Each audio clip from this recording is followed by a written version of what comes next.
Welcome to Rates and Barrels. It's Tuesday, December 10th, day 2 of the winter meetings here at the Hilton Anatole. Derek VanRiper, Eno Sarris here with you. We got a bunch of great guests lined up again today. We got Keith Law from The Athletic joining us a bit later in the show. Philip Stringer, international crosschecker from the Cincinnati Reds, stops by, and Mike Ferrin from MLB Network Radio. But the good news, Eno, aside from the great guests, we have breaking news to begin this episode. Max Fried is headed to the Yankees. 8 years, $218 million, according to Jeff Passan of ESPN. I didn't think Fried was going to get 8 years, and we knew the Yankees had to pivot somehow with the money they were hoping to give to Juan Soto. I didn't think it'd be this much for this long for a pitcher. It's too many years and too much money for me. I know that I'm pretty sure that dollars per win is going up in this free agency, and that we're talking about a number that'll settle when it's all said and done around $12 million per win. So that'll explain some of the big numbers that you're seeing on these deals, and so maybe some of them aren't as big overpays as they first seem. We used to be thinking about dollars per win in sort of the 8 to 9 to 10. I think we've crossed over that. It's post-COVID now. It's we're through that. We're through I think some of the TV issues, like maybe teams just feel like that's going to be figured out. You know, we're in the middle of a CBA, so maybe this is going to be a lurch forward. So I'm not maybe as worried about the money as I am the 8 years, because we're talking about a guy who's already had TJ once. He's 30 years old, and he also had forearm flexor problems, which are, at least from a peer-reviewed study that I've seen, a preview for Tommy John. So if he has a second Tommy John now, the risk is higher. Also, from an Arsenal standpoint, I do like how many pitches he's throwing now. That's a great part of Max Fried's progression over time. But what I don't love is that I don't think the fastball is of amazing quality. And so he's already kind of pushing the old pitcher tricks. Yeah. Using the fastball less, having a really wide arsenal. How much more can he de-emphasize the fastball, and still be this good a pitcher? So I do think that being a left-hander in Yankee Stadium is a good mix, because you suppress some of that lefty pull power, by being left on left. So it is a good mix to have somebody in there. But the most money all time to a lefty. It's way past Tim Britton's projection, which was 5 years and $140 million. It just seems like, at least 2 years too many. If I'm going to give 8 years to somebody on this market, it's Corbin Burns. Because he's been that workhorse, right? Yeah. He's showing a higher velocity floor. Yeah. Hasn't even lost that much off of the cutter over the last few years. The fastball's better. The primary fastball is better. So you can see a few steps down over time, not being as costly. Great job by Brian Smith, our producer here, getting us a couple notes here as we get rolling with this episode. And I'm looking at the Fried strikeout rates. I mean, that's not his main strength, right? You see 23% most years is sort of the number right now. It's really suppressing homers and limiting walks. And even just moving into Yankee Stadium, out of the ballpark in Atlanta, like for a home park, that's going to put a little bit more strain on Fried as well, even though I think as a ground ball heavy pitcher are maybe tougher. Yeah, a little tougher division, a little tougher ballpark. I think it's going to be an uphill battle for him. Now, again, if you were planning to get Juan Soto and you lost him, and the best way to improve your team is to go out and get the top players you can get and say, okay, well, we might be a little worse with our lineup. We're going to be better in our rotation. We're going to have the best playoff rotation in the American League, or maybe in the entire league. If that's the goal, if that's the pivot, that's not the worst pivot in the world, even if it's more years and more money than you want, because also you're the Yankees. At the same time, like if you were budgeting $710 or $715 for Soto, well, you only used a small part of that to bring in Max Fried. You still have more in the tank to go out and make other moves, be that other free agents or possibly a big splash via trade. Yeah, they still have some options. There's still some other free agents available. There might be a trade available. This is probably not, one move and done. So you have to think about this in the context of other things that they're going to do. And also, I don't want to give forth the impression that I don't think Max Fried is a good pitcher. He's a very good pitcher. It's more just a nervousness about the size of that contract and the length, which, there's also a cost of business element to it. I mean, Juan Soto's contract was for 15 years. Which is, a lot longer than 8. And even Adames' deal was pretty long. So, this is the cost of doing business, I think. Yeah, this Fried signing sort of blows the other signings out of the water that we had on the rundown for today. Fried and company. But other moves, just to get everybody caught up, since we didn't talk about them on the Monday episode, Alex Cobb ends up with the Tigers, and I look at the Tigers right now as being in a pretty good position. We don't know how much ownership will push payroll compared to some of the final years of Mike Ilitch being alive, right? Like, that could be slightly different. The ceiling might not be as high, but they seem like an organization that has room to spend, so they could be in on some top-end free agents. I think the Tigers also have the benefit of being one of the better places for pitchers to go on a one-year deal. So it could be guys at the end of their career that are just trying to get 1 or 2 more years, and the ballpark's good. Chris Fetter's a great pitching coach. Who else is in that conversation? What other organizations make a lot of sense for pillow deals? The Dodgers, I think, for years have been like that, people too. Like the Park in San Francisco. San Francisco is a good one, too. Yeah, I mean, I think people like Ruben Niebla, yep. And that's a decent park there, too. So, there's some places. I think the Mets are trying to establish themselves as a place like that. I think I'm not sure that people think of Philadelphia as that place because the park isn't great. But I think, for me, Caleb Cotham is one of the best pitching coaches in baseball. So if I was, a prospective free agent, I'd at least think about it. But Tigers, it's a nice thing where it's the pitching coach is good and the park is good. So it's, you're going to get two boosts. I think for Alex, actually, it's maybe not so much about getting a next contract. I think, the injuries are piling up. It's just been hard for him to stay on the field, and it's not just one thing anymore. It's kind of one of those things where a lot of different parts hurt. He's just like me this morning, waking up feeling pain in every part of their body. And so I just think he's taking short-term deals. It wouldn't surprise me incredibly if this was his last deal, but and then, he has a previous relationship with the GM there, Scott Harris. It wouldn't also surprise me if he transitioned to the front office pretty quickly from his playing days. He is a bright young man. I did just call him old, but relative to me, he's young. Not that as an executive, he'd be young. young for an executive, but not young for a major league starting pitcher. But I think given the need for innings in that Tigers rotation, they're getting younger. They have a lot of guys they're going to lean on. I think having some glue in the form of Alex Cobb, even if it's for 110, 120 innings this year, might go a long way. A few relievers signing new deals. Blake Trinan stays with the Dodgers, 2 years, $22 million. I think we've talked a lot about this bullpen and our belief that Michael Kopech probably stays in it and is their primary closer, even if they don't settle on one guy for all of the save opportunities. They do spread it around, but if you said a 65 or 75% share of the saves went to Michael Kopech, I don't think I'd fight against you, even though Trinan's back in the fold. I'm nervous about the Trinan signing, honestly. It makes sense. They know their medicals better than anybody, so maybe they're fine with it. But, the injuries have been piling up for Blake Trinan, too. Mm-hmm. I'm not even sure. I know this is ironic to say about a guy who just threw 98 in like a 50-pitch, World Series, clutch performance. But I'm a little bit worried even about some declining stuff there. And so I don't know. The over-under for innings on this contract for me, for Blake Trinan, might be 70, 80. Maybe. And it's more just, are you available at the right times? Are you available Which in the postseason? They're happy with injury risk. That's been true. Yeah, they can take on about as much of it as anybody in the game right now. Jordan Romano joins the Phillies. 1 year, $7.75 million. Trinan was 2 for 22 with a $5 million signing bonus, by the way. What are the Blue Jays doing? What the hell?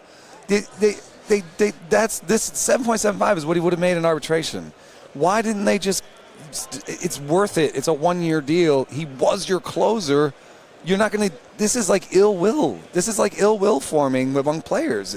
It's penny pinching. I don't know that it's like on the level of what happened with J.D. Davis in San Francisco, but it's not going to endear you to players. And if you're trying to go out here and get Juan Soto and spend all this money, they went from, maybe making a $700 million offer on Juan Soto. In the same breath, they were like, cut Jordan Romano because we like him at $4 million or $5 million, but not 7.75. That's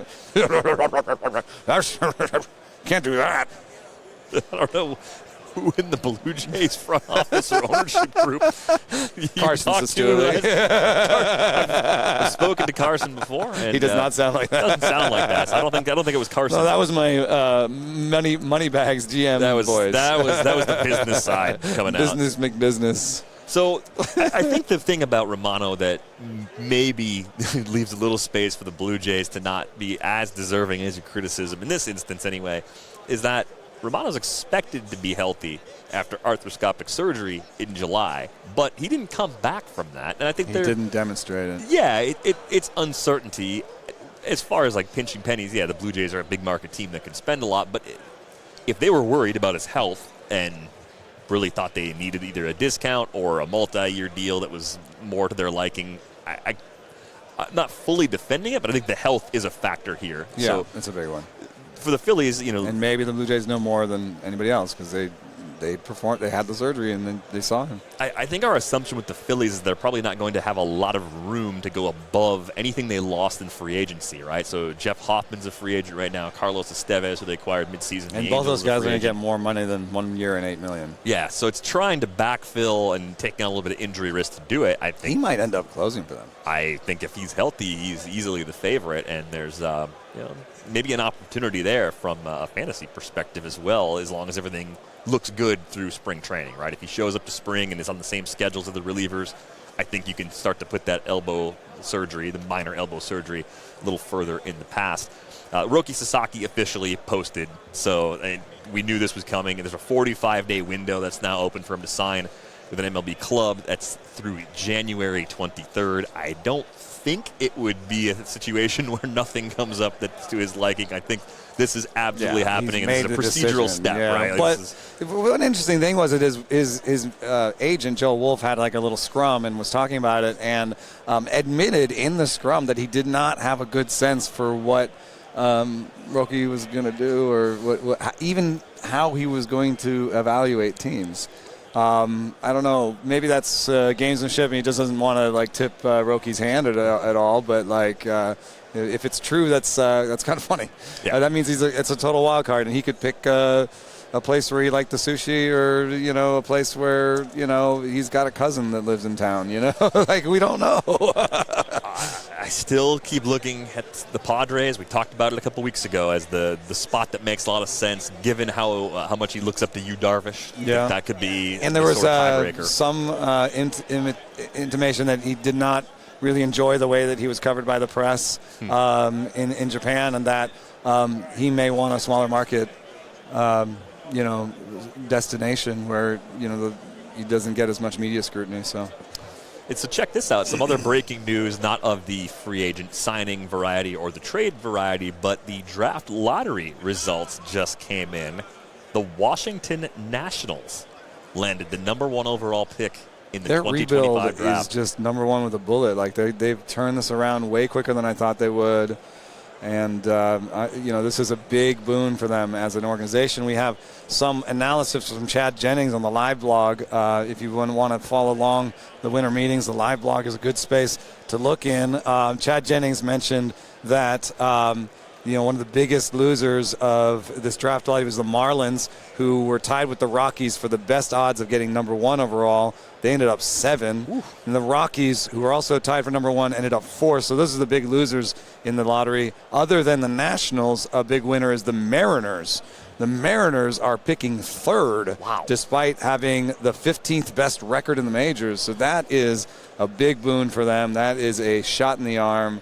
And it is something that they will hopefully use to get over the hump. I mean, it's a long time coming in Seattle. They need some good news. Yeah, I just keep thinking the Nats. There's some franchises they land that first overall pick at just the right time. You think about it with Steven Strasburg. Think about it with Bryce Harper. This can be somebody that can be in the majors in a year. Yeah, absolutely. So we'll dig into that a bit in the future. Is there more breaking news? Oh wow, we're gonna have to. Okay, I can't believe there's more of this. Breaking news! Breaking news! I don't see it. Who is it? Oh, all right. Check my phone. Yeah, breaking news. I'm going to keep making sounds. I feel like I'm on Blues Clues right now. They say check from... It's a trade? Okay. So we were just talking about the Blue Jays. Breaking news from Jeff Passan. The Blue Jays are finalizing a trade to acquire Andrés Giménez from the Guardians. Okay, now we're doing something. Weird. But no, that is just weird because he's a top-end defender, but is he a much better bat than Spencer Horwitz or Davis Schneider? Is he a much better bat than those guys? He does it a different way, but I mean, are you really that down on Andrés Giménez? I mean, it was a real bad year offensively. Yeah, I think when I look at that team, I am at least now seeing more of a direction. Clearly, you're valuing plus defense. You get a ton of contact. Are we just dismissing the possibility of an actual bounce back? No, I'm not. That's totally a possibility. I'm not trying to. And he does do some things well that fit that lineup, I think, pretty well.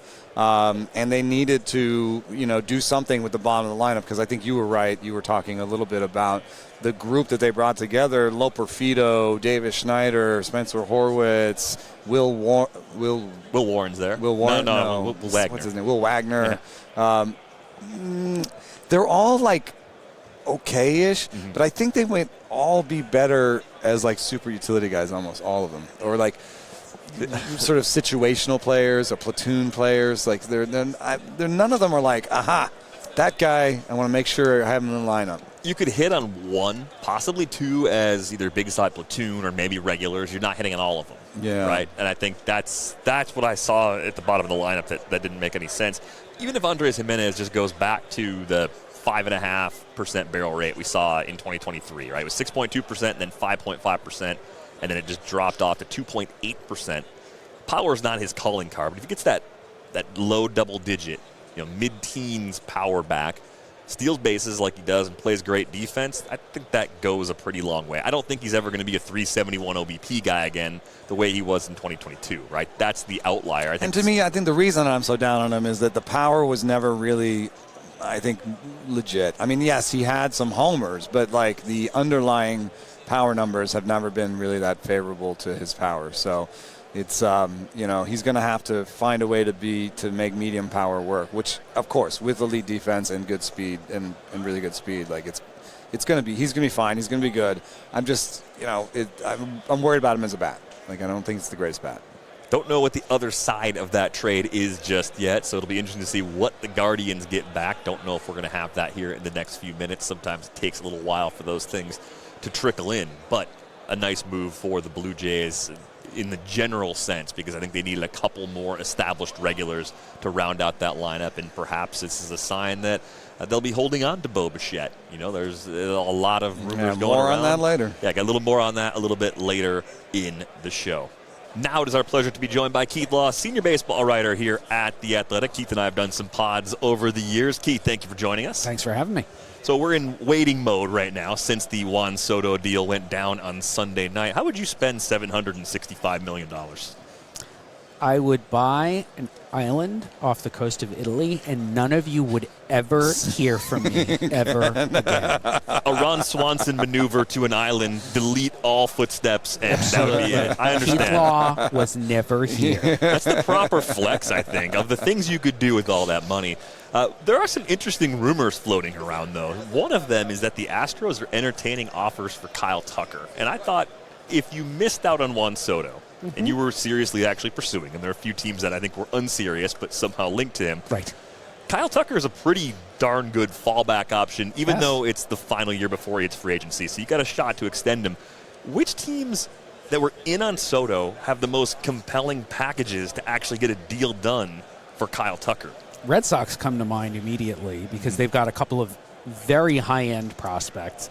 And I guess you could also throw Tristan Cassis in there too, not a prospect nominally, but very young, cost-controlled, productive when healthy, that they could put together a pretty compelling package.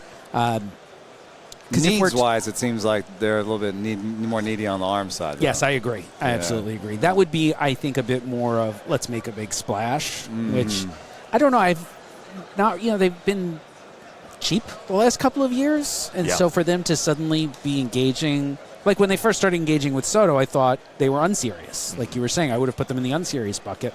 But then as time went on, it seemed like they were actually serious about it. Maybe it's ownership is finally saying we're going to spend some money again. They're at the point they should certainly be spending money. I heard they topped out around 710. That seems serious. Yeah. That is not an unserious number. Yes. I think you could disappear with your own island even with $710 million. I could make it work. Absolutely. But one question I had is if you thought that the Yankees had the package. I think not. I may be a little lower on their system, but after Jason Dominguez, I think it's a pretty big drop-off, actually. It would be You're not a big Spencer Jones guy? I am not. I mean, he is. I've never trusted the approach. I've never trusted the pitch recognition. He strikes out a ton, and he does not adjust. I mean, it is problematic swing and miss. We see some guys, Adames swings and misses a bit more than you'd like. But there have been adjustments. There has been a refinement in the approach. And Spencer Jones got to Double-A, and they took advantage of him all day long. And he's got great tools, but I just don't think he's a very good baseball player. And that is, I wouldn't want to headline a package with him. Now, I will say one thing. I know teams that are much less scouting focused and much more data focused, some of them really like Spencer Jones because the exit velocities are bonkers. Right. And I give him credit. I did not think he would be this good in center field. He is very, very good in center field. So you're talking center field, it's real speed, and it is top end exit velocities. Yeah, I mean, a lot of people would say that's a pretty good formula. Could also be Jose Siri, though. Yes, exactly.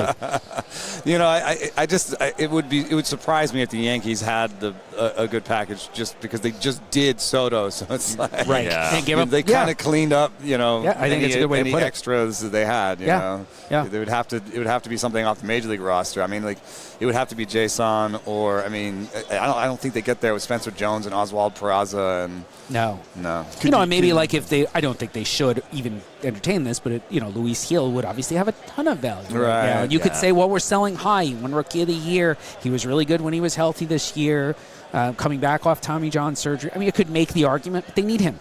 Yeah. I just don't see that. That's not making the club better. So, the name I randomly threw out there, this was not based on any rumors. Like, could they trade for Seiya Suzuki? Because I think he fits what they need in a lot of ways. I don't think it would cost a ton in terms of prospects. The Cubs seem to be looking to move some payroll somewhere. It's not as much of a splash as Tucker is. Tucker, obviously, at his peak value is a lot higher. Maybe that's a better fit for the Yankees and something they could reasonably pull off. Mm-hmm. Yeah, I think that makes a lot of sense. What do you do if you're the Yankees and you're trying to fill an offensive hole? Cody Bellinger comes to mind. Should be easier to get even than Seiya Suzuki. I agree. Willie Adames was an opportunity maybe to add an infield bat. They could have used that. Yep. Are they running out of options to really? Are they going to back themselves into Pete Alonso or? That's my worry. I was going to say they're going to back themselves into Teoscar Hernandez, but I think it's the same general point, right? These are guys who, they're fine. They're perfectly fine players. You're happy to have them. They don't really move the needle, and they're not. The Yankees just lost a lot of on-base percentage, right? Yeah. Not to oversimplify, but that is Soto's main thing. And then you look at everybody else on that Yankees roster after the big guy, and they're not going to put a lot of runners on base as currently constituted. Right. And so if you want to replace that, that's how I actually landed on Suzuki as an idea, because he does do that. He's probably the highest on-base guy left out there in either free agency or guys we think might be traded. Yeah. It's a short list, and they could go get power. I also feel like it's Yankee Stadium. You can kind of make power. You can find middling power guys, and they get a little bit better there. I mean, the bottom of their lineup for how good they were as a team wasn't that great. So you could maybe try to extend the bottom of the lineup, get Christian Walker, He would be great. That's a good one. That's a really good one. Add some guys that aren't as expensive, won't add up to the whole $50 million that you would have spent on Soto, but can extend the lineup and just, you'll be Judge and company rather than, the dynamic duo. Yeah, you don't want to roll John Birdie out there as your first baseman in the playoffs. I actually forgot. Christian Walker is a great name for them. He'd be an awesome fit in a lot of different ways. And I mean, it's the easiest thing. Shorter deal. Has been incredibly consistent production-wise the last couple of years. It's the most obvious hole on the roster, right? That is easily the place you could. And hits the ball harder than Anthony Rizzo did. So it's not. It's not Anthony Rizzo redux necessarily. Good point. You're not. Age-wise, it is, but not necessarily in terms of what the bat is like. Yep. Good defender at first, too. Really good defender. I did see some whispers that Carlos Correa could be on the move. Like, Twins would entertain that. They're in a weird spot right now, right? The team is exploring a sale. It doesn't sound like payroll's going up at all. And they may have to move either Correa or Pablo Lopez or do something at the top of their roster to free up room if they want to add anybody. Yep. If you're a team in need of a shortstop, are you still interested in Carlos Correa, given what we've seen injury-wise for him these last 2 years? It's just two more chapters to a great player's story that continue to be marred by these ongoing health problems. I think probably yes, because the upside is so good, right? You are taking on extra risk, but understanding the reward. If you get 150 games out of him, the reward's pretty high. I understand that, and there are probably a lot of teams, especially with sort of middling payrolls, that wouldn't be willing to stomach that kind of risk. But I think if you're a high payroll team with the need at shortstop, maybe you get him and say, maybe you slide him over to third base. Maybe that keeps him healthy. I doubt it. I'm just kind of making that up. But, it's a possibility at least. I mean, the Dodgers are going to run Mookie Betts out at short. Wouldn't Carlos Correa at short be, slightly better option? I think so. I think more than slightly, right? Yeah, right. Yeah. I mean, I don't have their defensive numbers in front of me, but I remember Mookie's was not very good at short. It wasn't very good. Yeah. And you wouldn't expect him to be. I mean, he didn't play it, and he hasn't even been playing second that much, and he's older. So you wouldn't be like, oh, yeah, he's going to be a top shortstop. Yeah. Credit to him for doing it at all. Yeah. But, Correa would be an immediate upgrade, and he would kind of check a couple of boxes for those poor Dodgers, man. These Dodgers, are they ever going to do something?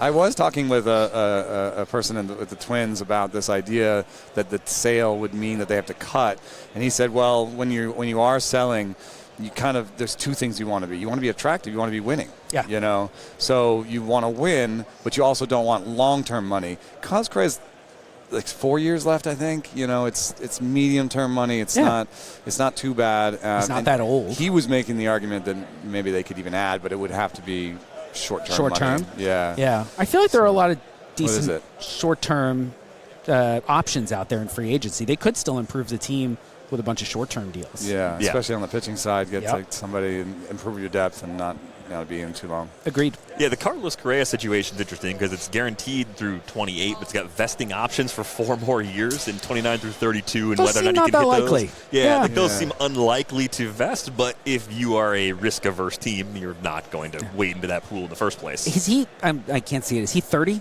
Yeah, 30. Yeah. So he can only be a shortstop for a couple more years. Yes, I agree. But if that's what you're thinking, right? If you're like, we need a shortstop sort of now. Yes, we need a shortstop now. We'll figure the rest out later. Would be his setting aside his health. If you told me he's a shortstop for 2 years and then moves to third base, I think he'd be really good at third base. By the way, what do you think? Willie Adames' defensive numbers have slid. How long do you think he can be a shortstop? I think I said maybe 2 or 3 years. I mean, it actually made sense for the Giants because they just had nobody. Yeah. I'm not a Tyler Fitzgerald believer. I mean, I think there's a lot of reasons not to buy into him as a regular there. Marco Luciano can't play shortstop. They just didn't have anybody. And if you don't get him, other than Ha-Sung Kim, who's got the whole medical question, you just don't know how that's going to come back. There's nothing else. What else were you going to do at shortstop? Yeah. It would have been very highly ironic if they traded for Carlos Correa. Guess that's not going to happen. Yeah. Yeah, it's interesting because there's also Bo Bichette out there too. The Blue Jays just seem like a team that are stuck right now. Like, do you try to start tearing it down now? Do you play it out until Vlad hits free agency? I don't like the bottom half of their lineup, and I don't know how they're going to string that together to be competitive enough to be a dangerous playoff team in 2025. So I just feel like they're in a spot. The bullpen's a little light. Yeah. The rotation's a little light. It's all a little light. What do you think about Bichette? Obviously, this year was a nadir for him, but do you see a bounce back? I think probably, but the approach. I talked to him about this in the minor leagues even, and I was like, dude, you are so oppo. Do you ever try to pull it? he's like, well, I'm trying to selectively pull it. But, with every year, it's been more oppo, I feel like. Yeah. In the big leagues. And I don't know, is he regressing? Is he, I don't know why. I prefer full power. I mean, I just prefer, like, I think if you pull a barrel, it has way better results. Yep. A pulled fly ball is like 300 or 400 points of slugging better than an oppo fly ball. And that's the part that leaves me cold. It does lead to better contact numbers, and he can be a kind of a high average, lowish OBP guy. That's what I think he is. At his best, even. I think that's ultimately what he is. I love a guy who can go oppo. But, maybe not a guy who always goes to this extent. But the fact that you can show me you can drive the ball the other way, show me, especially if you're being pitched that way, that you can do that. And then obviously pitchers will not only pitch you that way. It's sort of making them honest. Yeah, it's more about, get them inside so you can pull again. Right. Exactly. Yeah. And I just wonder if are they just attacking him inside and he's just trying to go oppo? That's not going to lead to good results. Yeah, I remember Joey Votto was always talking to me about what do I do with the inside pitch. That was a thing that he dealt with his entire career. Right. And he tried every different thing. Yep. And, he was like, I just got to pull it sometimes. And he's like, right now I'm trying to fillet it where I'm just like inside it. And I think that was one of the worst attempts that he had. Yes. You're just trying to really like fillet it to the opposite field where you're just creating these super spinny, mostly caught fly balls, right. I think. It's 1 year of Bo if you make the move. He's a free agent this time next year. So, but maybe that's a good time to get it. I think it's a great time to get him, and I think he's certainly going to be motivated. Right? It was 3 consecutive seasons with 20 homers before he played half of this one because of all the injuries. Yeah. He's done it with this approach before. From a pure evaluation standpoint, he's always been hit over power anyway. Yep. When you see hit over power, do you give extra room for adjustments? Is it possible for a guy who's 26 years old to reinvent himself and make that adjustment to get to more pull side power, or is that still an unlikely outcome? Gosh, he's only 26, huh? Yeah. I feel like he's been around forever. Yeah. Well, because he was such a big prospect, too, so we were so aware of him for so long. I mean, what am I'm telling you? Right. I just remember seeing him in high school, and I'm like, oh, my God, my daughter was like, right? She was like 10. She's in college now, right? This just doesn't compute. It's a good question. It's almost a bit of a sliding scale. The older they get, the less you're willing to sort of ride with that. When I see an amateur player, particularly a high school player, it's hit over power, but you think physically there are reasons he could come into power. That's a little different. That's a little different, right? Yeah. And sometimes they don't. Brian Hayes was one of those guys where he could really hit, and he had pretty good size on him. You thought he would get bigger. I thought he'd get bigger and stronger, and I thought it'd be, 20 homers. Seen tiny slashes of it. Yeah, he does, and he does it for a minute. We're all like, "This is it. We got it. Yes, send up the flare." He's a big word on the word cloud for our podcast. Yeah, I bet. A lot of questions about Brian Hayes. The one thing I would say for Bichette that we haven't brought up here is just the idea of he's played in one organization his entire career, and it's probably been one philosophy. Now, that's not necessarily true, but do you get him somewhere else where they just literally, it's different voices, it's a different philosophy. Plus urgency. Of free agency. Probably his agent is like, what are you doing? Go hit. Yeah. Right? I have no idea if the Dodgers would be interested, but isn't that the guy who goes to L.A. and suddenly hits 30 homers? Oh, my God. Right? Yeah. And we're all like, that Dodger devil magic, right? He looks like a big pile of potential to me. Yeah. He's done so much before. There are lots of things we liked. He's always had quick hands. He's always had bat speed. He's a good athlete. The floor seems pretty good. The floor seems pretty good. Yeah. He plays hard. But also may not be a shortstop even to 30. Oh, I agree. Yeah. He's always kind of looked not like a shortstop, and the defensive numbers have been so not enough to move him off. Not yet. You want better, I think. Maybe that's the safest way to put it. If you get a bounce back from Bo Bichette that's in the 4 to 5 WAR range, which is where he's lived the previous 3 seasons before this one, you're probably looking at Willy Adames money this time next year. Yes. Even with all these questions, even with the blip. Oh, the that's a injury great would you rather. Imagine they were both on the market this year. Imagine we're post bounce back, and you have the choice of $180 million to Bo Bichette or Willy Adames. I probably would have said Bichette. Who would you have said? You love barrels, man. You love the pull power. That's fair. I love the pull power. Yep. I actually think the defense is better. Adames' defensive numbers went down, but better than Bichette. Still above average. Yeah, they above are. average They just are. And if I'm paying $180 million, I know Marcus Semien got that kind of money. Marcus Semien to me is the plus makeup there is in baseball, and I want him to be my leader. I'm not saying that either of these guys are. Actually, I do think Adames is a little bit of that. You know, good leader, has been a top step guy, has been the leader for 2 different organizations. I love the idea of Adames, given everything that people are saying about how he was in Milwaukee. You've got Luciano there. You've got Ramos, basically entering a second real year. Matos, maybe doesn't have playing time right now, but he's going to be there. A couple of really good players of Latin American origins. Energy too, just like that. There's somebody, the kind of the buster. They're looking for a face. It's that if I'm giving $180 million, I want somebody that fits that a little bit more. Oh, absolutely. That's. I don't know Kyle Tucker directly, but there have definitely been people around that organization who say he's not that guy.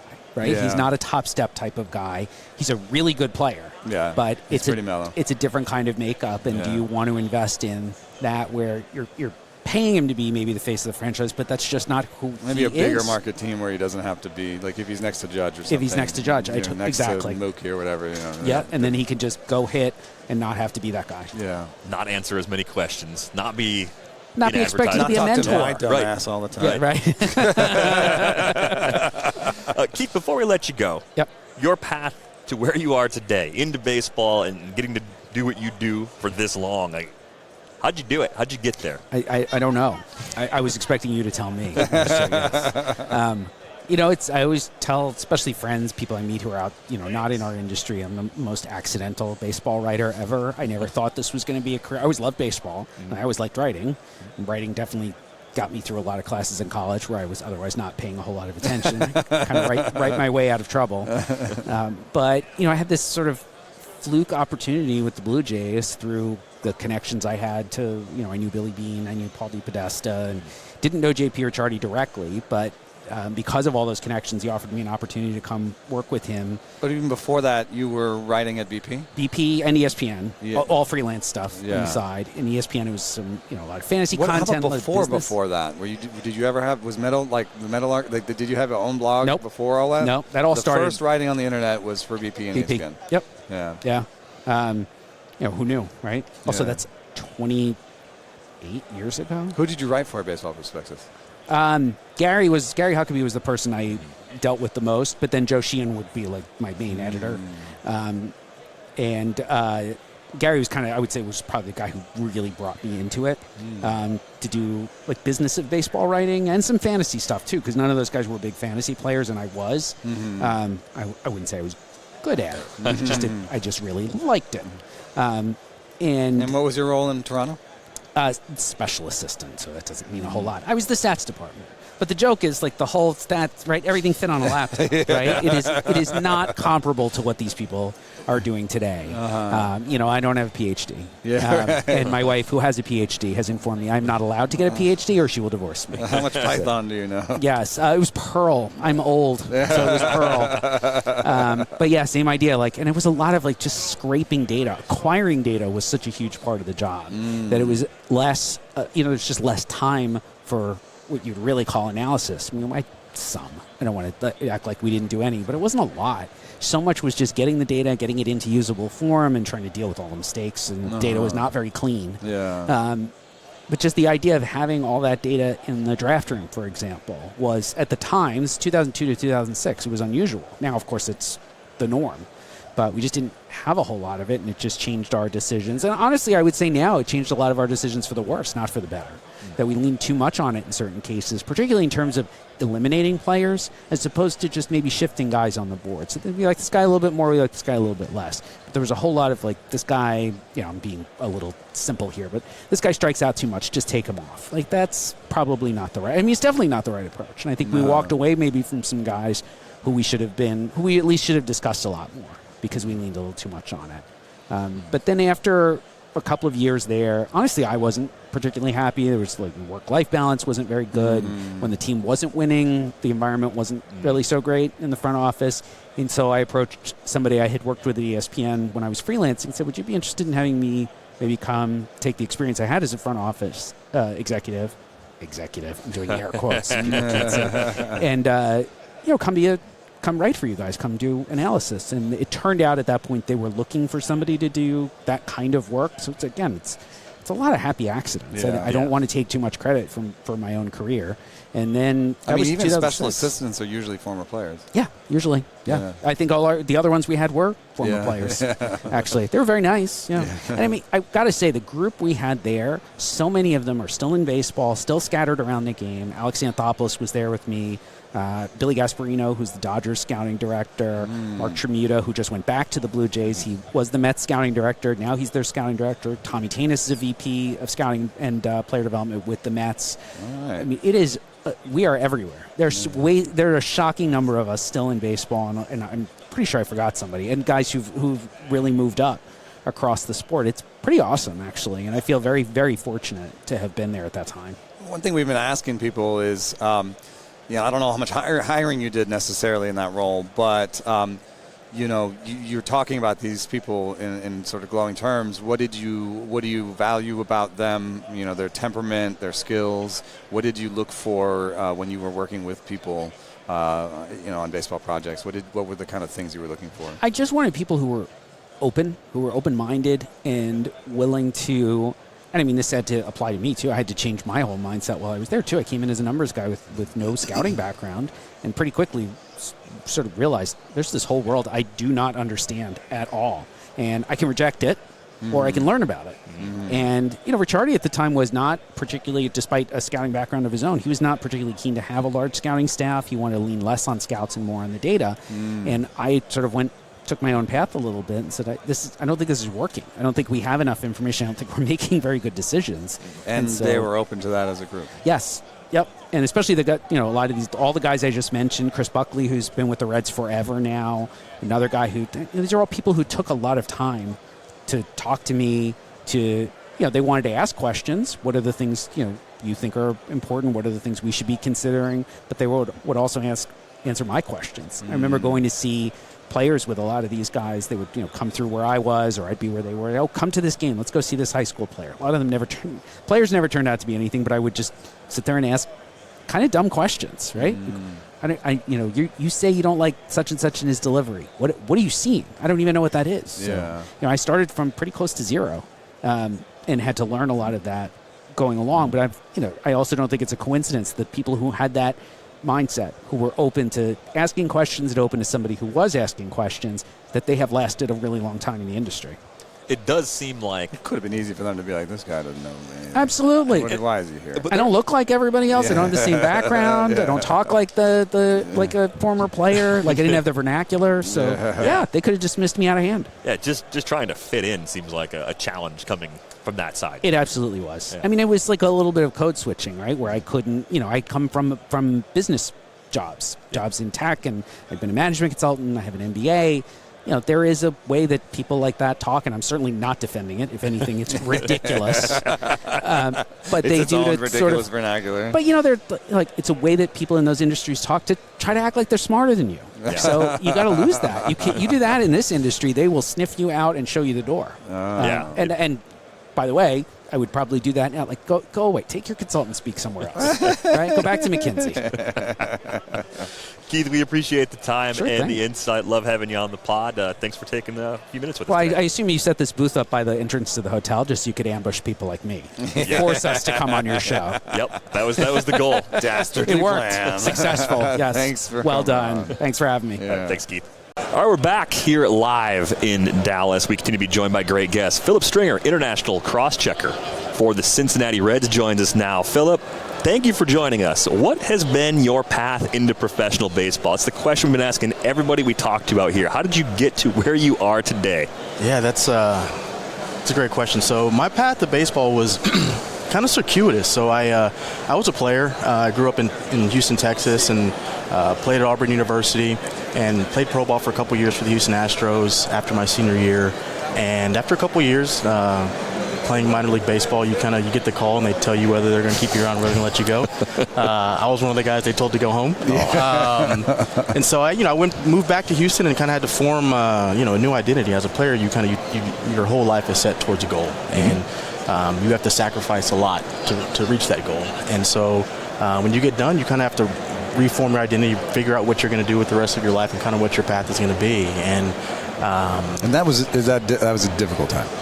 I wouldn't say difficult because I had support around me. I had people, family, friends who who knew me and knew who you were outside of baseball. Right, too. exactly. And they helped direct kind of where they thought I could go, right? And so I ended up working. I got a job working at a law firm in Houston. Did that for 8 months, and then worked for a local congressman for about 6 months. And that was right around the time where the economy tanked in 2008, right? And so jobs were nil, right? Yeah. And so, but I'm surrounded by people with law degrees. So naturally, they're all telling me, hey, why don't you go to law school and you can hide out from a bad economy for a couple of years, gain some skills, and hopefully things turn around, and on the back end, there's some opportunity there. So I didn't know that I wanted to get into baseball. It was really something that I hadn't really considered the post-playing opportunities. But once I started to do more research about the type of law degree I wanted to pursue, I ended up going to Tulane, and they had a very good sports law program there. And so I did the sports law program at Tulane, graduated, and then got an opportunity working for the Kansas City Royals in their front office. I interned for a year, stayed on as an assistant to their pro department, and saw just by seeing how the inner workings of the front office operates, the ability to evaluate players is huge. The ability to form your own opinion and to differentiate between things you value in players and things that you don't value is huge. I mean, that's only something you can learn by doing it, right? And so I ended up getting an opportunity to cover an area for the Los Angeles Dodgers. Did that for a couple years in the Deep South, and then moved over to the pro side. Did pro scouting for 4 years, and now I'm doing international work. This will be my 4th year doing international work for the Cincinnati Reds. Can you tell us somebody you signed with the Dodgers?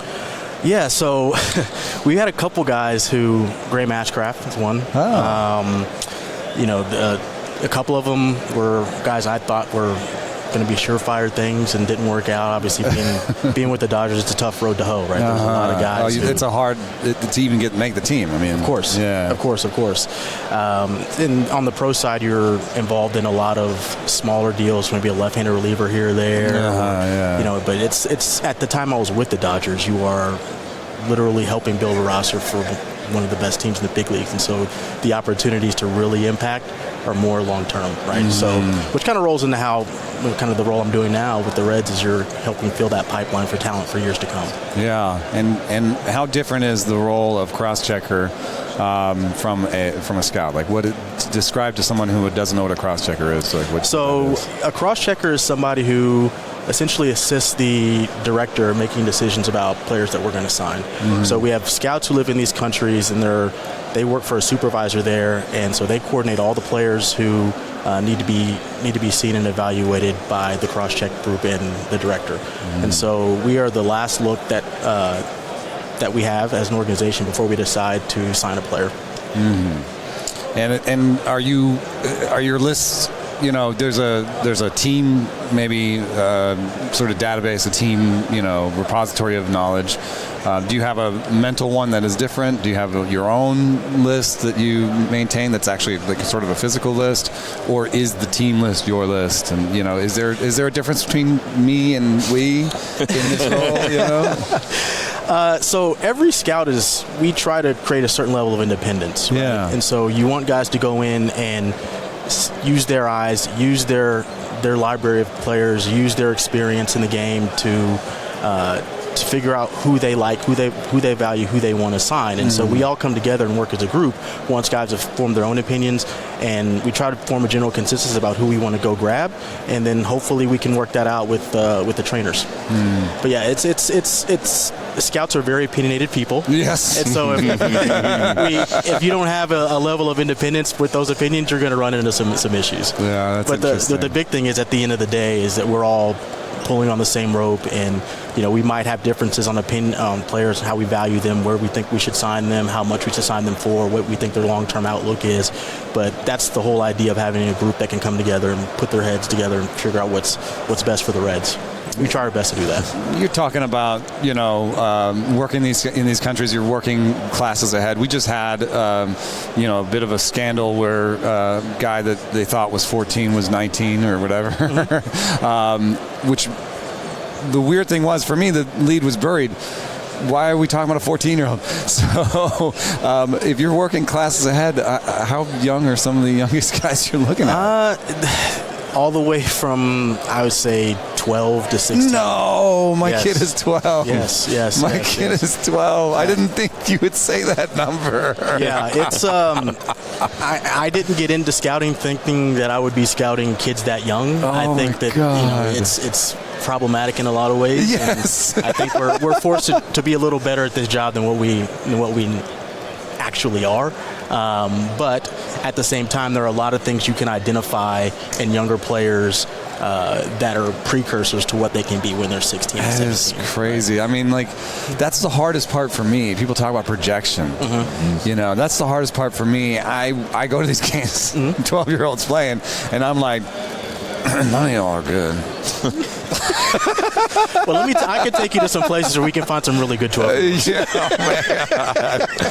So the toughest thing about the job seems like you're seeing players from all over the world, varying levels of competition, and trying to isolate just how good they are in situations where nobody else on that field might have a big league future. Right. So how do you distill that? I mean, the scouting experience obviously is the foundation for that, but how do you come away with an evaluation you believe in those instances where there's no other future, even professional talent to compare players to? That's a great question. And what I try to do more is not analyze, right, is to evaluate, right?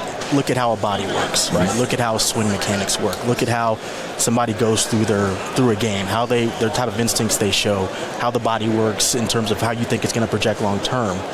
Is this the guy who we're going to have to add weight on, or is this the guy who we're going to have to trim down, right? There's all sorts of things that go into individually isolating a player from his environment that you have to do when you're projecting that far out.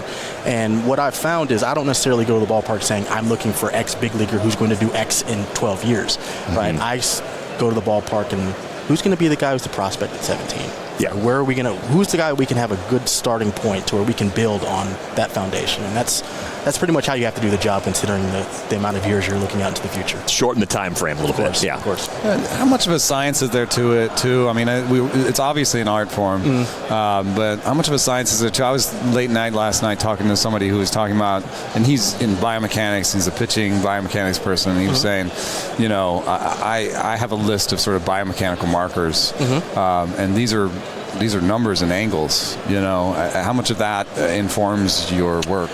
I'm a firm believer that anything that can be observed can be quantified, right? And so I think there are a lot of areas in scouting where we're observing these things, and maybe the quantitative analysis just hasn't caught up with what we're observing. Yeah. So I think that the two things go hand in hand. All the information that we can use to make the best decision possible, we would be doing ourselves a disservice if we didn't pay attention to it. The bigger question usually is assigning the level of relevance to what you think a certain metric is telling you, and information is telling you. Relevance relative to other things. Like, of course. Sort of how important is that? How relevant is it? But how is it more important or less important than these other things that we look at? Of course. And it all comes down to what you value in players, how you project them out long term. What I've found is the younger the guy, the more macro level you have to get with your evaluation, right? Bodies and athleticism, how they move, how everything works together, how things function. That is the building block for being able to make any adjustment you can make in the future. It'd be really hard, for example, to evaluate how good a guy was laying off a slider or low and away if he's not seeing good sliders along the way. Of course. But what you can ask yourself in an instance like that is, okay, well, how well does he recognize something that doesn't spin like a fastball? Right? And maybe how well does he just even know where the zone is? Exactly. So, where we're scouting, it is literally, 50,000 feet. And so if you can go down a rabbit hole of trying to dissect what it means for a 13-year-old to do X against against that day or the week you saw him. Yeah. But the bottom line is, you're really looking for raw talent. Yeah. The other part of that sort of 19-year-old who looked like a 19-year-old, I saw some video and I was like, that ain't a 14. What is going on here? He was on this little league team where he was like a foot taller than everybody else. Yeah. I mean, that does happen, because what did O'Neal Cruz look like at 14? He probably was a foot taller than most of the people around him. But the other part of that is just that this is the current state of the international market makes people feel a little nervous and weird, and there are bad things about it. They're not great things about it, and yet it also represents, as it is currently, a real opportunity for life-changing money for some of these prospects, and that putting a draft in place might actually tamp down some of that ability for them to make that kind of money. So there are positives and negatives to an international draft, and I wonder if you have any sort of. I know that it becomes a political question to answer, but I just don't know if there's any thoughts you could have. Yeah, I mean, of course, that decision is way above my pay grade, and it's my job to adjust to whatever system that we have to work with. And so I think, like you said, there are some positives to the system that we have in place now, to where you can basically go out on a Wednesday, see a kid, and give him life-changing money that afternoon. All right? But I also think there are advantages to a system that allows kids to develop, and we all work in one class at a certain age, and you take away some of the negatives that come from the ability to some of the sort of nefarious wheeling and dealing. Easy access to money, right? Yeah. So, right. I think that there's, from our perspective, we're working classes ahead. So there's a good chance that if a draft comes, that some of the guys that we really like are not going to be available to us by the time we pick in a hypothetical draft scenario. But for my money, I think that it's most important for us to be able to adjust and operate effectively and ethically as ethically as we can in whatever system is out there. Well, one of I think we might be leaning to the last question, but one of the things we've been asking people is when you look for, I'm sure you do some hiring, but also when you just look for people, like when you go from team to team, or when you're looking for people you want to work with, what are some of the either skills or temperaments? What are the sort of people you look to work with in baseball? And if you were like talking to someone who's trying to get a job here today, what kind of things would you tell them to sort of broadcast about themselves? So how would you talk about that? I tend to look for high energy people who are curious, who don't take themselves too seriously and realize that you're going to have to work in a team setting in baseball, and people that are willing to learn and also give the knowledge they have. And I found from working with the Royals, the Dodgers, and now the Reds that people that are willing to share and give of themselves and not necessarily expect you to give them all the influence and power to run a department and make decisions on day one, right? that approach their job with a little bit of humility, it goes a long way, right? And so the best advice I would give to somebody who's trying to get an opportunity is be flexible. Like, you never know, like we were talking about earlier, there's tons of different paths to get to where you want to get to in baseball, wherever that is, and being flexible and being patient are two valuable characteristics that it can take you a long way. Yeah, it's interesting. Sometimes I point out to people that there are jobs that are in baseball that are not for a team. Like there are all these new labs, and there's a whole industry around it. So you might find your way through that industry before you ever actually work for a team. I've got a macro question for you before we let you go. Sure. As an international cross-checker, someone who's seeing baseball all over the world, we were talking a few minutes ago, Travis Bazzana goes 1-1 in the draft, a kid born in Australia. A second baseman born in Australia goes 1-1 in the 2024 draft. Let's project out 15 years, because Juan Soto just signed a 15-year deal. It's fun to think about what's going to happen at the end of 15 years. Where might we see an early first-round pick, not even necessarily a 1-1 guy, 15 years from now, that we're not even thinking about that much right now? Is there a place you've been where you think baseball's growing fast enough where we may have future first-round talent there that isn't showing up just yet? Yeah, I would say the ABC Islands, Aruba, Curacao, and the Bahamas is a hot emerging market. You have a lot of factors there with the athletes that are there, obviously the climate, They're having a lot more baseball players that have had success that are coming back there and being able to give back their knowledge to the kids that live there. And then you have a really good education system there. A lot of those kids speak 2 and 3 languages, so they have a lot of the critical thinking skills that allows them to go and learn. And so I say that's one market I think you're going to start to see more talent come from. You know, I was born in Jamaica, and you know, for me it was always like soccer is the winner there, and then a lot of those countries had a British influence, so there's even soccer and cricket, and they didn't really have, you know, baseball. But I was, you know, talking about this with Jazz Chisholm, and he was like, no, none of the kids played cricket. Jazz said you watch too much TV. Yeah, he's like we out there in the street playing cricket. He's like it's baseball or soccer right now, and so awesome. I think that speaks to what you're talking about a little bit. You know, in the sports marketplace and among the kids, there's much more of this baseball is like a real thing. I can do maybe. And with so much information out there, the information can get to the athletes no matter where they are in the world. Right? Where's like you just said, who would think that the first pick in the draft would be a second baseman from Australia? Yeah. Right. But on top of it, you know, you kind of need to see it to be it. You know, you've heard that sort of expression. So, Jazz having success, and that's what you were also talking about with people coming back. You know, of course, Jazz having success makes it easier for there to be that next one. Of course, you can. I mean, players having success and walking those paths and then coming back and being able to carve out that path for somebody behind them. I mean, it's kind of how these things work, right? And then the coaching improves, right? Because they went through the coaching in America and you know in the minors and stuff, and can bring some insights that they learned along the way. Of course, you know, baseball incubators are created through people who make it and then give back. Yeah. You know, and that's the fun part about my job, is getting a chance to see, like we talked about before, see these stories from the beginning. Yeah. You know, see a 12, 13, 14-year-old kid from the beginning, and, you know, maybe he makes it one day, maybe he doesn't, but friends for life, right? You see it from the Friends genesis. for life when they make it, right? Like, they love you. They love you. If we signed them, they probably would like me a lot. Yeah. It's a complicated relationship normally. Yeah, right. That's true. Well, Philip, thank you so much for the time today. We appreciate your insight. Thank you, guys. Appreciate it. Thank you so much. Yep. Now it is our pleasure to be joined by the voice of MLB Network Radio, Mike Ferrin. Mike, how many jobs do you have right now? I was going to say, first of all, that's probably laying it on a little thick, right, in terms of the voice. The voice. I prefer to be like the associate voice. I think there's less pressure in that. No, host on MLB Network Radio, host on SiriusXM College, host of This Week in College Baseball with the great Mike Rooney, ESPN College Baseball, fill in for some teams when they need a radio announcer, like have Mike will travel. That's kind of my job. So, yeah. Still based in Arizona? Still based in Arizona. Yep, live in Phoenix. Nice.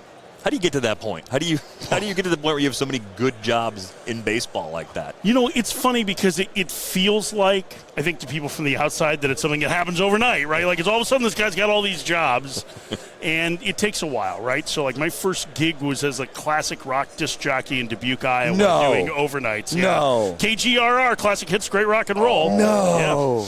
Yeah. Overnights. Yeah, it was awesome, too, because it was the story in the radio station is actually cooler than the job was, right? So in 1995, I guess it was right after Telecom 94, the FCC approved a whole bunch of new sticks. And the guy who'd been the morning man at WDBQ in Dubuque for nearly 40 years bought one of them and started his own radio station. So he started a classic rock station. This would have been 1990, I think it was 1994 is when he started it. He was the morning guy at the station. He was the general manager. He did all the promotions. He did all the marketing. His wife did the commercial traffic, which had been scheduling the commercials. His son, who's still one of my best friends, was the program director. All right. And was like 23 years old. Family business. And 2 years in, I got a job there. And I'll tell you, the guy's name is Paul Hemmer. He was on the air in Dubuque for 50 years, biggest professional influence on my life. But that was my first gig. So that's how I started, was working in small market radio. And after that, I went to Indiana for a while. Ruining your sleep habits. Yeah, no, it was. The good news is the technology had advanced that, for the most part, it was voice tracked. So I didn't, as a college student, have to be in all night. I was up all night doing other things, but not necessarily on the radio. So I went from there to a small town in Indiana for a while. I didn't heed other people's advice to not get out of the car in Indiana. So I stayed there for about 7 months and then went and took an internship at WGN Radio in Chicago, my hometown. Turned that into a full-time job as a producer, was there for 7 years, and then I got passed over for a promotion, which happens to a lot of people. And I was like, well, it's probably a pretty good indication that I should hit the bricks. And fortunately, I think I'm the only person in radio history to apply for a job on the internet and get it. And that was at what was then XM Radio and MLB Home Plate, and as an update anchor and hosting their pregame show on the play-by-play channels. And 17 years later, I'm still there. That's awesome. So if I heard right, you went from being on air to being behind the scenes. You were a producer for a while. Yeah. And the reason was, as much as anything, was like I wanted to be at WGN. There are a lot of people in Chicago who, and if there are people in Chicago in this, yeah, definitely. But this was like, if you grew up in Chicago at a certain age, like WGN Radio was on in your house all the time. Right. And so to me, that was the pinnacle, right? And like as a sportscaster, like Jack Brickhouse was there, and Irv Kupcinet, and like all these important Chicago figures. That's Greek to me, man. Those are great names, though. Totally. Well, Jack Brickhouse, you should know, Hall of Fame broadcaster. Okay. Hey! Oh, okay. Yeah, that's Jack Brickhouse.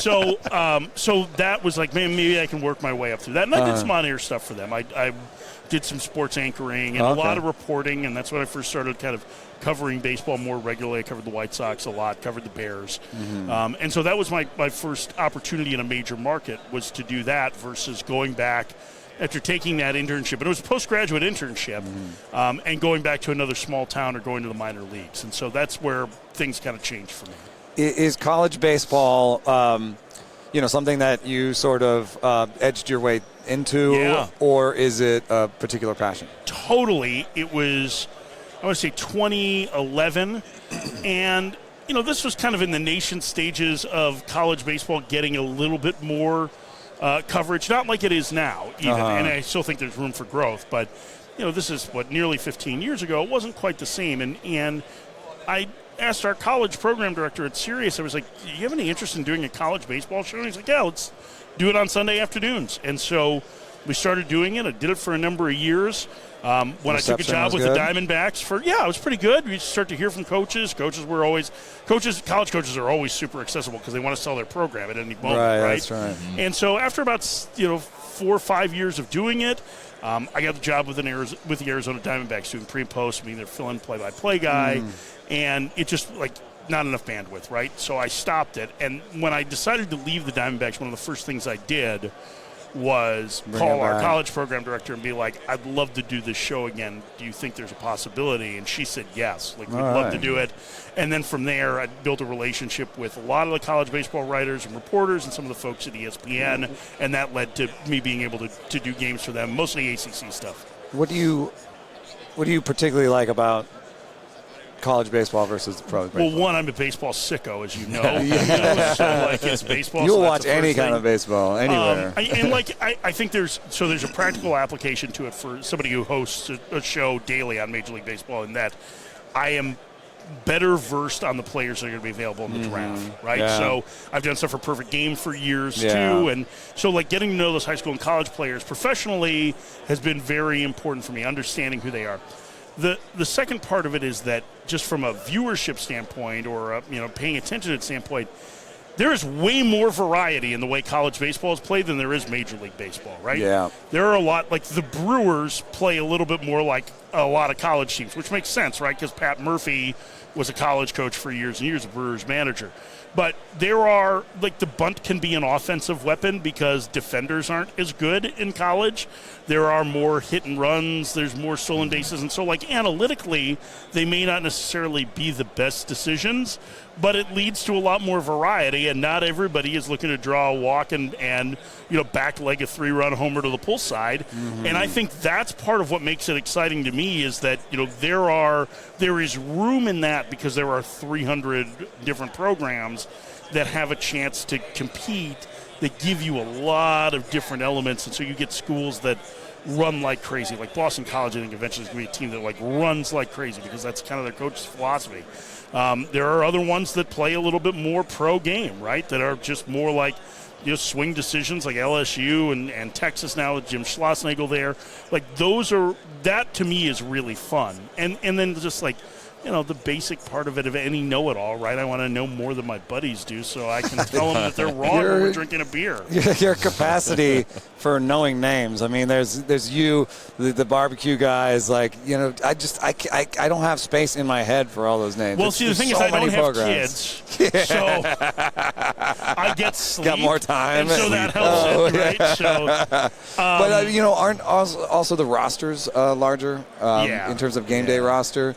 So that means you can have more sort of one-faceted player. Like you can do things with like an offense defense platoon. They're not that much different. It's a 28-man travel roster, so it's not that much bigger. Okay. Like in the non-conference schedule before the season starts, you'll have full rosters that are closer to 40. Now, if you really want to get into college baseball discussion, I can tell you that they're going to 34-man rosters next fall. This is a big deal. They're going to have an increase in scholarships up to 34, which you also have a ton more platoons. I feel like. Yes and no. I think I don't know that you have more platoons. First of all, no, I don't. I'll say no. You do not have more platoons than you do in Major League Baseball because every team is trying to create plus average or better offensive production out of position, and the cheapest way to do that is by using role players and platooning them. So I would say no, there is a far less platooning. In fact, I think you're probably more set on 7 or 8 spots where those guys are going to be in the lineup, and for the most part, they're going to be in there every day. So where do the extra roster spots go to? Relievers? Yeah. I mean, it's pitching, man. Like they're playing 4 games a week, right? So you play usually Tuesday or Wednesday, and then Friday, Saturday, Sunday for the most part, right? And so a lot of it goes to relievers. And listen, you have it's different in that you're keeping players for 3 or 4 years, right? So you have some freshmen that may be rostered that as aren't a reliever going to play very much, right? Oh, and just almost redshirting. But they're still on the roster. You may have a senior that's been displaced, right? Like those kind of things. And that's part of where, the transfer portal has come in to give guys the opportunity to play right away by moving on to different schools, too. Yeah. I was wondering, too, if there's a shift in Major League Baseball organizations to draft more college players coming out of 2024 as a college-heavy draft because it's maybe easier to model players coming out of college with the data and tech that you have in place at a lot of the programs around the country. I think that is, but you and I were just talking about this, and I don't want to reveal too much of it because I'm still kind of working on it, but NIL and the transfer portal have kind of changed the complexion of college rosters, and college rosters are older, and so there may be fewer opportunities for freshmen to be able to play. So that might push more freshmen to the draft as a result. Interesting. And but then it also might push them to these places, basically like indie league and two-year spots where JUCOs I would say is a possibility. They can play. Well, and I think there's another thing that you can do is like the most highly touted guys, right, are either going to be first rounders or go to big programs or whatnot. But if you're in that next tier, if you go to a place like, I'll use this because they get rated every year in the portal, but like you go to play at Samford, and as a freshman you get an opportunity and you're really good, well, you enter the transfer portal, and all of a sudden you're probably getting a little money in NIL, and you got a chance maybe to go to an ACC or an SEC or a Big 12 school. Yeah. I mean, that's what happened when we saw the winnowing down of the minor leagues. Right. Is that there were these other opportunities that sprung up, and so indie ball is a little bit more healthy than it's been in a while. Yeah, and that's something that's been trending that way anyway for the last 30 years. I mean, there's just more and more players, and there's still only 30, major league teams. That's right. Yeah, and there's only 120 affiliates, right? Full season affiliates. So there's opportunities to play other places. But I wouldn't be surprised if that's one of the changes potentially. I'm still trying to do a little bit of research on this to figure out how teams think it's going to impact the draft. But college baseball is older, and it has stayed older even getting through the COVID kids, right? The guys that got an extra year of eligibility, and we're through that now, but it's still if you look at the best teams rosters, it's sophomores, juniors, seniors. Yeah. Well, one of the things we've been asking people, while we've been here is, this is a job fair, and there's a lot of people here trying to get jobs. And are you hiring? Oh, no, sorry. what we've been asking people is like, what do you look for when you're hiring? I think for you, that's an interesting question. Maybe what do you look for in a broadcast partner? Yeah. Like, what do you look for in a producer? Like, what do you look for in a situation what do you look for in coworkers? Yeah, what do you look for? I don't hire. I did used to hire interns. Yeah. But I would say that there are a couple of different things. I think it's interesting you mentioned producers. I want to get to that in a second. Okay. The things that I like the best in a broadcast partner, number one thing is preparation, right? So need to be prepared. You need to know what you're talking about. You need to put some effort level in making sure you know what's happening beyond just what your experience is as an analyst from either a player or a coach or an executive. So that's the number one thing for me. Yeah. And I'm somebody that I feel like shares the stage pretty easily. And so I'm always going to try and put you in the best spot for success. So I think that's a big part of it, is that I need to trust that if I set you up, that you're going to go to a spot that's credible. So now I'm probably wired a little different than some other people, but that's super important to me. And then the other thing is being engaged and being energetic. And in games, like doing games, one of the things that I think is most important for analysts for games is to be present like a media member in the clubhouse or on the field and talking to people, because not everyone does that. Not everyone does that, and I know you've seen that. And I think, and here's why. I never played the game at a high level. I was a right B team first baseman in high school. I sucked. I was terrible. Yeah, I was a bad baseball player. I was a pretty good defender at first, but like that's not congratulations, right? Like that's not what they would call a carrying great, tool. Man. Yeah, exactly. Right, big dude. I had first 3 base, drag bunts, Yeah, I had a good idea of the strike zone. I just couldn't hit any strikes. So I think so. Because so many of these guys played or coached or were executives, they have a much different experience than I had. No matter, I'm going to spend my entire life trying to learn about baseball because I'm obsessed with it. But I will never be able to have the same experience as they did. So the questions specifically with players that they have for other players are ones that I could never ask, and in some cases never know. You know what I mean? Because they have that experience. Right. So taking advantage of access is huge. This is why it really ticks me off that the Blue Jays and the Angels still don't travel to their radio announcers, is because the best place to get the information is on the road. Because there's more time. And you are being disrespectful to your audience because you're not giving them the opportunity to gather information. Is there any aspect of, like, if you're going to analyze and perhaps be critical, to sort of represent yourself? Absolutely. And, I mean, that's why I show up at the ballpark now as a talk show host. Yeah. Is if I sit, well, listen, I'm not other than to you, I'm not a jerk. No, I try not to be. But right? you like, have to provide analysis. Almost any host is going to have to provide some analysis. And what I've found is that I try to be as balanced as possible. I can be critical. I can try and see things I try to look at something from somebody else's lens. I learned that at a young age. I think it's really important. And so I don't get called on it very much. But if I am critical of something and somebody has just feel strongly that I'm in the wrong, I need to be present to be confronted, because I have to own it, right? Like you can't go run and hide. So I do think that's part of it. As far as a producer, I think this is a really interesting conversation, because I think everybody is a little bit different in that. And I would tell you that what I want in a producer has changed because of my experience at ESPN. There is a different level of collaboration with the really experienced producers there in how to build a broadcast that I relish. And there's like a level of professionalism that I like. So I like organized. We have a producer who's been doing our radio show, the one I do with Jim Duquette, for we've been doing that show 13 years. He's been the producer every day of it. So he kind of knows where we're at, right? He builds a rundown. We're going to talk about these topics and these segments. Here are some sample questions for interviews, things to help guide us through. I'll be honest, I don't use a lot of his stuff in there, not because I don't think it's valuable, but because if I see the topic, I've been doing this long enough and I prep a lot. A lot of those questions pop in your own head. Or I want to take it in a different direction because I just feel like that's something that's better for the broader audience or for a very specific topic.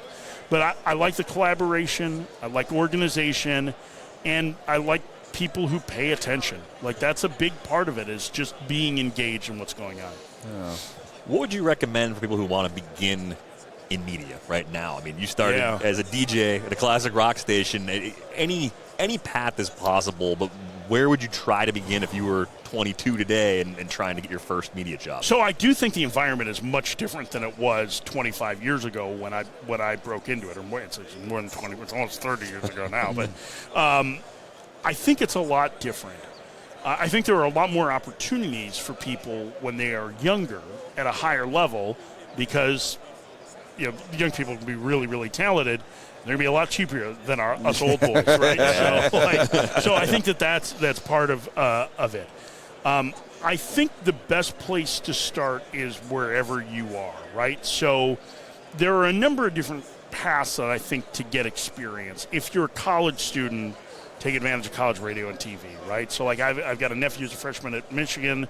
He's kind of interested in doing some sports stuff, and so he's decided he's going to do a little play-by-play for soccer and for volleyball and hockey and basketball. And some that aren't, other than basketball, aren't like his favorite sports, but he wants to experience it, right? So wherever you are, get the experience you can, even if it's not exactly what you want, try and gain it. And then I do think there's value in going small and working your way up, because the thing about being in a small market or in the minor leagues is if you screw up, nobody is going to care.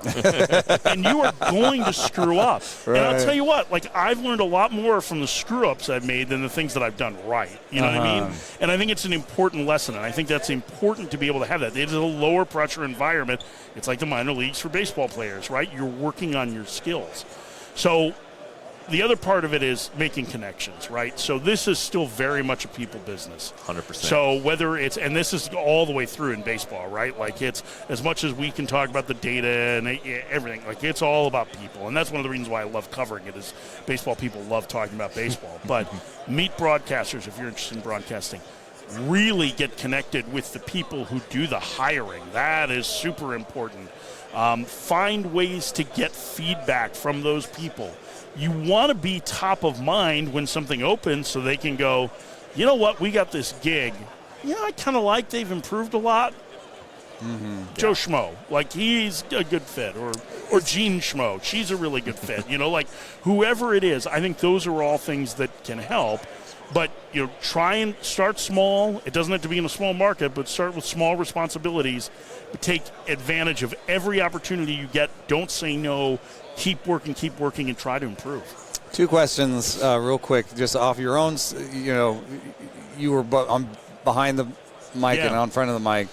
If you were just really dead set on wanting to be in front of the mic, is it a bad idea to take a job behind the mic? No, because I don't think there's one path. To any of it, and like, I think you there are yourself things, did both things. Yeah, I think you can get experience doing it, because you might be able to, like, you may not be, doing a sports reporter. So, like, as an example, before I was doing some reporting, while I was also a producer, I would practice doing raps, right? And I would demo them, and I would take them to my boss, and he would listen to them, and he'd tell me what needed to improve. I mean, you're in the station. You're around the stuff. Right. Maybe they need someone. That guy got sick, and now you're in. Now you're in, right? Yeah. So I think that is possible. And listen, like, the other thing is, with the internet, like, all things are possible, right? So even if you've got nobody listening to your podcast, you can just YouTube get it out channel, there. you can just go ahead and record it and try it out. And, like, again, something that you can, especially I think if you're doing a talk show, like, that could give you an idea of how to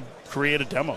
The other thing was, I wasn't really aware of this till recently, but there are really strong college programs that maybe even dominate some of the airways. Is it Syracuse and ASU are probably the biggest ones right now. And I would have thought of ASU because of the Cronkite School. But Syracuse that's kind of the, Syracuse is like the play-by-play capital. Is that like just something? If you know this at a really young age, is that like, would you just take Syracuse over all else? What I would say is, or is there more competition there? I think everything's going to be a custom fit, right? Yeah, but the advantage to being at places like Syracuse and ASU is not that dissimilar from what we see in front offices, right? Like, Harvard graduates hire Harvard graduates, right? Yale graduates hire Yale graduates. you're paying a lot of money to go to Syracuse, but you're paying for that networking, which can help to take away some of the early pains of having jobs. Now, They've also got to be pretty good at teaching the craft itself. They are very good at it. I would argue that at times that you get a lot of homogeny in the sound from some people because they're all in the same classes, but they're also good professionals, unlike Trent Rosecrans. And so I think that there are huge benefits to it. Huge benefits to it. Cost is one of the big drawbacks. Yeah. There are tougher, there's not a whole lot of Loras College alums, go Doohawks, that are in broadcasting, and so the path might be a little Chicago bit more area, difficult. Dubuque, Iowa. Oh, nice. Yeah. I love you with my heart, and I love you with my liver. Oh, Dubuque. Okay, it had to be Dubuque. So, it had to be Dubuque, of course. So I think there are opportunities a lot of times at those smaller schools to get opportunities faster. Like if you're a freshman at Syracuse, you ain't doing a football game. Right? Yeah. But if you're a freshman at, I don't know, Central College in Pella, Iowa, there's probably a good chance that you're going to get to work as a freshman. Yeah. And the other part that's there is that, again, my first gig was in Dubuque, and reps Iowa, are just big, right? Yeah, so if you just got those reps. Huge. Yeah. And there's small radio stations that you can start working at that might give you those nearby opportunities too, right? So, yeah. so I think it has to be what your preference is. If you're mostly concerned about that networking, then places like Syracuse and ASU and Mizzou and those are really good spots to go. And especially in the case of Syracuse, it is really expensive, but it doesn't mean that it has to be your only path. I mean, I can look up and down Rowan College has a bunch of broadcasters that have come out of it. I just was at a wedding with a friend, Melanie Newman from the Orioles. She went to Troy, in Alabama, So, there's a number of different spots that you can go to and be successful in the industry. You just have to work a little harder to make the connections. They're not going to be presented to you maybe in the same manner that they are at a school with more alumni that are working in the industry. Yeah. Mike, I know you got a lot on your plate while you're here. We appreciate the time that you gave us. Always great catching up with you, and happy holidays. It is great to see you guys. Happy just holidays. Flew by. It's fun talking to you. Oh, it's fun talking to you guys. I miss you. It's been forever and a day, man. It's great to see you. So thank you so much for asking me to do this. Thanks for coming. Thanks, Mike. Well, it's been a busy day 2 here in Dallas. We have a concert that we're headed to and more barbecue, which could, as we said yesterday, spur even more activity. Can you have enough barbecue? Never. Yeah, okay. I didn't think so. so Tim McMaster was here with us.